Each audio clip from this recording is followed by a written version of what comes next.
Hello students, welcome to my channel study point. আজকে আমি তোমাদের জন্য 100টা সায়েন্স গ্রুপ থেকে প্রশ্ন নিয়ে এসেছি, যেগুলো বিগত বছর বিভিন্ন পরীক্ষায় এসছে। Rail, CGL, BCS, CHSL, MTS, যে সমস্ত পরীক্ষা আছে। আর এই প্রশ্নগুলো বেসিক্যালি ফিজিক্স, কেমিস্ট্রি এবং বায়োলজি রিলেটেড। তো আমরা আজকে সবার প্রথম প্রশ্নটা দেখি।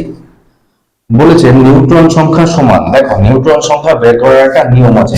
এখানে আমাদের একটা পরমাণু আমি ধরে নিয়েছি এক্স। দেখো, এই এক্স কে আমরা লিখেছি এ এবং জেড। এখানে জেড হচ্ছে পরমাণু ক্রমাঙ্ক। দেখো, জেড কে পরমাণু ক্রমাঙ্ক বলা হয়েছে কারণ জেড হচ্ছে প্রোটন সংখ্যা। আচ্ছা, এই কে বলা হচ্ছে ভর সংখ্যা। আচ্ছা, ভর সংখ্যা বলতে আমরা জানি পরমাণু নিউক্লিয়াসে উপস্থিত প্রোটন সংখ্যা এবং নিউট্রন সংখ্যার যোগফলকে কিন্তু ভর সংখ্যা বলা হয়। তাহলে আমরা এখানে এই উদাহরণটা নিয়ে দেখি। এখানে বলেছে কার্বনের আইসোটোপ 12, 6। তাহলে এটা দেখতে পাচ্ছি হচ্ছে এটা জেড অর্থাৎ প্রোটন সংখ্যা। তাহলে এখানে প্রোটন সংখ্যা 6। আচ্ছা, আমরা এখানে দেখতে পাচ্ছি এটা হচ্ছে ভর সংখ্যা। ভর সংখ্যার মধ্যে কি কি আছে? Proton plus neutron. তাহলে আমি যদি এই 12 থেকে 6 বাদ দিই, অর্থাৎ ভর সংখ্যা থেকে যদি পরমাণু ক্রমাঙ্ক অর্থাৎ প্রোটন সংখ্যা বাদ দিই, তাহলে আমি কিন্তু পেয়ে যাবো নিউট্রন সংখ্যা। দেখো, 12 থেকে 6 বাদ দিলে পেয়েছি আমরা 6। আর আরেকটা কথা, পরমাণুতে যতগুলো প্রোটন সংখ্যা থাকবে ঠিক ততগুলো কিন্তু ইলেকট্রন সংখ্যা থাকবে। দেখো, তাহলে কার্বনের আইসোটোপে আমরা কতগুলো প্রোটন সংখ্যা পেয়েছি? 6টা। নিউট্রন সংখ্যা কটা পেয়েছি? 6টা। এক্ষেত্রে আমরা নাইট্রোজেনের আইসোটোপে দেখো প্রোটন সংখ্যা রয়েছে 7টা। তাহলে নিউট্রন সংখ্যা কত? 13 থেকে 7 বাদ দিলে কত হচ্ছে? 6। এক্ষেত্রে নিউট্রন সংখ্যা সমান পেলাম 6। দেখো, তাহলে এই দুটো পরমাণুতে বা এই দুটোতে কি সমান? নিউট্রন সংখ্যা সমান কত পেয়েছি? 6। তাহলে উদাহরণ কোনটা আমরা এখান থেকে দেখতে পাবো যে এই উদাহরণটা তাহলে নিউট্রন সংখ্যা সমান। দেখো, 2 দাগের প্রশ্নে কি বলেছে? 2 দাগে বলেছে শ্বাসনালীতে ফুলকা দেখা যায় কোথায়? রাজকাকড়ায়। অর্থাৎ রাজকাকড়ার শ্বাসনালীতে কি দেখা যায়? ফুলকা দেখা যায়। 3 নম্বর বলেছে পারমাণবিক সংখ্যা 15 হলে বাইরের কক্ষে কতগুলো ইলেকট্রন থাকবে। দেখো, বাইরের কক্ষে কতগুলো ইলেকট্রন থাকবে এটা দেখতে গেলে আমাদেরকে না ইলেকট্রন বিন্যাস করতে হবে। ইলেকট্রন বিন্যাস করেছে 1s 2s 2p 3s 3p 3d। আচ্ছা, এখানে এস, পি এবং ডি কক্ষে, এস কক্ষে 2টো ইলেকট্রন থাকতে পারে, পি কক্ষে 6টা, ডি কক্ষে 5টা আর এফ কক্ষে 14টা। দেখো, ডি কক্ষে 10টা, সরি, ডি কক্ষে 10টা ধরতে পারে। তাহলে 1s 2s 2p 3s 3p 3d। তাহলে আউটার মোস্ট শেল অর্থাৎ বাইরের কক্ষে কতগুলো ইলেকট্রন থাকছে? 2 আর 2 4 আর একটা 5টা। তাহলে 5টা বাইরের কক্ষে থাকতে পারে। দেখো, 4 নম্বর বলেছে পিরিমিডিন বেস নয়। কোনটা? গুয়ানিন পিরিমিডিন বেস নয়। ডিএনএ তে কোন কোন বেস থাকে? দেখো কি বলেছে, অ্যাডেনিন, গুয়ানিন, সাইটোসিন আর থায়ামিন। আরএনএ তেও একই রকম বেস থাকে, শুধু একটা জিনিস ডিফারেন্স থাকে, সেটা হচ্ছে আরএনএ তে থায়ামিনের পরিবর্তে ইউরাসিল থাকে। এটা মনে রাখতে হবে। 7 বলেছে সরল দোলক গতিতে সর্বদা সমান থাকে কি? গতিশক্তি সর্বদা সমান থাকে। আচ্ছা, নেক্সট কি আছে দেখো, ক্লোরিনের আইসোটোপ কটা আছে? 2টো হচ্ছে ক্লোরিনের আইসোটোপ। প্যারাম্যাগনেটিক ক্যারেক্টার কে দেখায়? F2, অর্থাৎ এর নাম হচ্ছে ফ্লুরিন। আচ্ছা, 10 বলেছে পেসমেকার। পেসমেকার বলতে আমরা এস এ নোটটাকেই বুঝি। সুষম খাদ্যে কার্বোহাইড্রেট, প্রোটিন এবং ফ্যাটের অনুপাত হচ্ছে 4:1:1। তড়িৎ ক্ষেত্র প্রাবল্য এটা একটা ভেক্টর রাশি। দেখো, ভেক্টর রাশি বলতে যে রাশির মান এবং দিক দুই থাকবে। আচ্ছা, ইউরিয়া সংকেত হচ্ছে CONH2 এটা আবিষ্কার করে হোলার। আচ্ছা, 14 কি বলেছে? স্নায়ুকোষ এবং লোহিত রক্তকণিকা এই দুটো কখনোই বিভাজিত হয় না। এরা সবসময় কোন দশায় থাকে? G0 দশায় থাকে। আচ্ছা, জল সমের একক কি বলেছে? গ্রাম। CaO অর্থাৎ ক্যালসিয়াম অক্সাইড দ্বারা শুষ্ক করা হয় অ্যামোনিয়া গ্যাসকে, যার সংকেত হচ্ছে NH3। আচ্ছা, অ্যাকোয়ারিজিয়া যেটাকে আমরা বলি অম্লরাজ, এখানে নাইট্রিক অ্যাসিড এবং হাইড্রোক্লোরিক অ্যাসিড মিশিয়ে তৈরি হয়। এখানে 1:3 অনুপাত হচ্ছে নাইট্রিক অ্যাসিড এবং হাইড্রোক্লোরিক অ্যাসিডের অনুপাত। আচ্ছা, এই অ্যাকোয়ারিজিয়াতে কি দ্রবীভূত হয়? গোল্ড অর্থাৎ সোনা। টেম্পারেচার বাড়ার সাথে সাথে এখানে কি বলেছে? টেম্পারেচার বাড়ার সাথে সাথে কি হয়? রোধ বাড়ে। কার? ধাতুর। অর্থাৎ উষ্ণতা বাড়ার সাথে সাথে ধাতুর রোধ বেড়ে যায়। 19 বলেছে তড়িৎযোজী যৌগ NaCl অর্থাৎ সোডিয়াম ক্লোরাইড, যেটাকে আমরা বলি টেবিল সল্ট, এটাকে কিন্তু টেবিল সল্ট বলা হয়। সোডিয়াম ক্লোরাইড তড়িৎযোজী যৌগ। কেন? এ জলীয় দ্রবণে তড়িৎ পরিবহন করতে পারে। আচ্ছা, ব্যাকটেরিয়াতে PS1 এবং PS2 দু রকমের সালোক সংশ্লেষ দেখা যায়। 21 দাগ বলেছে বদ্ধ সংবহন তন্ত্র আবিষ্কার করেন হার্ভে। এর কিন্তু সম্পূর্ণ নাম এই বিজ্ঞানীর উইলিয়াম হার্ভে। আচ্ছা, খরগোশের সেলুলোজ পাচন হয় সিকামে, ফল পাকাতে এবং ঝাড়াইয়ের কাজে ব্যবহার হয় সিট্রোস্পোর। একে কিন্তু বলা হয় ইথিলিন। ইথিলিন একটা গ্যাসীয় হরমোন। আচ্ছা, ইথিলিন ব্যবহার করা হয়। চুনের সংকেত হচ্ছে CaO, ক্যালসিয়াম অক্সাইড। গ্যালভানাইজেশনে যে ধাতু ব্যবহার করা হয় সেই ধাতু কোন ধাতু বলে পরিচিত? দস্তা, যাকে আমরা জিঙ্ক বলে চিনি।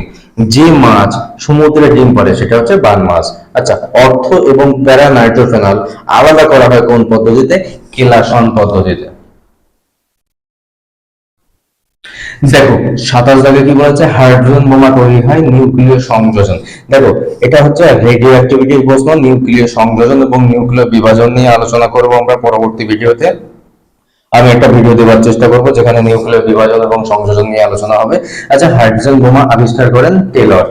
সিঙ্কোনায় যে উপকার পাওয়া যায় সেটা হচ্ছে কুইনাইন। মিথেনের দহনে তৈরি হয় কার্বন ডাই অক্সাইড এবং জল। চোখের কোন অংশ দান করা হয়? কর্নিয়া দান করা হয়। অ্যাথলেটিক্স অর্থাৎ ফুট, এই রোগটা হয় ফাঙ্গাস দ্বারা। আচ্ছা, পি টাইপ অর্ধ পরিবাহীতে তড়িৎ পরিবহন করে কে? ধনাত্মক ভোল্ট। আর এন টাইপ পরিবাহীতে তড়িৎ পরিবহন করে ইলেকট্রন। দেখো, তারপর বলেছে 35 দাগে কুমিরের হৃৎপিণ্ড 4 প্রকোষ্ঠ যুক্ত। নেক্সট 36 বলেছে আপেলে ম্যালিক অ্যাসিড থাকে। আপেলে ম্যালিক অ্যাসিড থাকে। মিথেনের হাইব্রিডেশন বলছে sp3। মিথেনের হাইব্রিডেশন sp3। আচ্ছা, হাইব্রিডাইজেশন তিন রকম হয়, sp2 এবং sp3। বিশিন সাপ হচ্ছে ময়াল। এমআরআই এর সম্পূর্ণ নাম হচ্ছে ম্যাগনেটিক রেজোন্যান্স ইমেজিং। এক্স রশ্মি হলো তড়িৎ চুম্বকীয় তরঙ্গ। ফিউজ তারের বৈশিষ্ট্য, দেখো ফিউজ তারের বৈশিষ্ট্য হচ্ছে উচ্চ রোধ আর নিম্ন গলনাঙ্ক। তার মানে কি? দেখো, এর রোধ হচ্ছে খুব বেশি, গলনাঙ্ক খুব কম। তার মানে কি? ফিউজ তারের মধ্য দিয়ে যদি কোনো কারণে অতিরিক্ত তড়িৎ পরিবাহিত হয় তাহলে এই তার নিজে থেকে গলে গিয়ে তড়িৎ প্রবাহ বিচ্ছিন্ন করবে। আচ্ছা, তারপর বলেছে 42 দাগ সেকেন্ড দোলককে চাঁদে নিয়ে গেলে তা কিন্তু স্লো হয়ে যাবে। নেক্সট কি বলেছে? 43 সায়ানাইড পদ্ধতিতে ব্যবহার করা হয় রূপোর ক্ষেত্রে। আঙুরে থাকে সাইট্রিক অ্যাসিড। ডিগবাজি চলন দেখা যায় হাড়টাতে। রেডিও অ্যাক্টিভিটি আবিষ্কার করে মাদামপুরি। শ্রেণীবিন্যাসের জনক লিনিয়াস। লিঙ্গযুক্ত রোগ হচ্ছে বর্ণান্ধতা। ফারেনহাইট এবং সেলসিয়াস স্কেল কোন তাপমাত্রায় সমান? -40 ডিগ্রি তাপমাত্রায়। তাপমাত্রা পরিবর্তনে শব্দের তরঙ্গ দৈর্ঘ্যের কিন্তু পরিবর্তন হয়। কার্বলিক অ্যাসিডের সংকেত হচ্ছে ফেনল, অর্থাৎ যে ফেনল সেই ফেনলকে আমরা কার্বলিক অ্যাসিড হিসেবে চিনি। জার্মান সিলভারে কে কে থাকে? তামা, দস্তা এবং নিকেল, যাদের সংকেত CuZn এবং Ni। ক্লোরোপ্লাস্ট তৈরি হয় গ্রানা এবং স্টোমা দিয়ে। রক্ত পরিশ্রুত করে বৃক্ক বা কিডনি। শব্দের বেগ সর্বাধিক হয় নাইট্রোজেন গ্যাস, অর্থাৎ নাইট্রোজেন গ্যাসের মধ্য দিয়ে শব্দের বেগ কিন্তু সব থেকে বেশি হয়। নেক্সট কি বলেছে? অনুঘটক বিক্রিয়ার হার বাড়ায় কিভাবে? সক্রিয়ণ শক্তি হ্রাস করে, অর্থাৎ সক্রিয়ণ শক্তি কমিয়ে দিয়ে অনুঘটক বিক্রিয়ার হারকে বাড়িয়ে দেয়। আলোকবর্ষ কিসের একক? দূরত্বের একক হচ্ছে আলোকবর্ষ। নেক্সট কি বলেছে? হীরকের উচ্চ প্রতিসরাঙ্ক, অর্থাৎ হীরকের প্রতিসরাঙ্ক কিন্তু খুব বেশি। ধাতু নিষ্কাশনে বেশি বিজারক হিসেবে ব্যবহার করা হয় কোককে। কার্বন ডাই অক্সাইডের বিরঞ্জন ধর্ম নেই। আচ্ছা, 61 দাগ কি বলেছে? সালোক সংশ্লেষ বেশি হয় লাল আলোতে। ধাতুর পরমাণু ইলেকট্রন ছাড়তে পারে, অর্থাৎ ধাতুর মুক্ত ইলেকট্রন থাকে যে কারণে ধাতু কিন্তু তড়িৎ পরিবহনে সক্ষম। ফেরিক ক্লোরাইড অর্থাৎ FeCl3 এর জলীয় দ্রবণ কিন্তু অ্যাসিড অর্থাৎ আম্লিক। NaCl যেটাকে আমরা খাদ্য লবণ বলি, এর জলীয় অবস্থায় তড়িৎ পরিবহন করে। কৃত্রিম উপগ্রহের পদক্ষেপণ 24 ঘন্টা। আলোক তড়িৎ সূত্র আবিষ্কার করে আইনস্টাইন। মিউরেটিক অ্যাসিড বলা হয় HCl, অর্থাৎ হাইড্রোক্লোরিক অ্যাসিডকে লাফিং গ্যাস বলা হয়। নাইট্রাস অক্সাইড যার সংকেত NO। কাঁদানে গ্যাস বলা হয় ক্লোরোপিক্রিনকে। অগ্ন্যাশয় রস বেসিক ইন নেচার, অর্থাৎ অগ্ন্যাশয় রস হচ্ছে ক্ষারীয়। গোলকেমি পাওয়া যায় ক্ষুদ্রান্তে।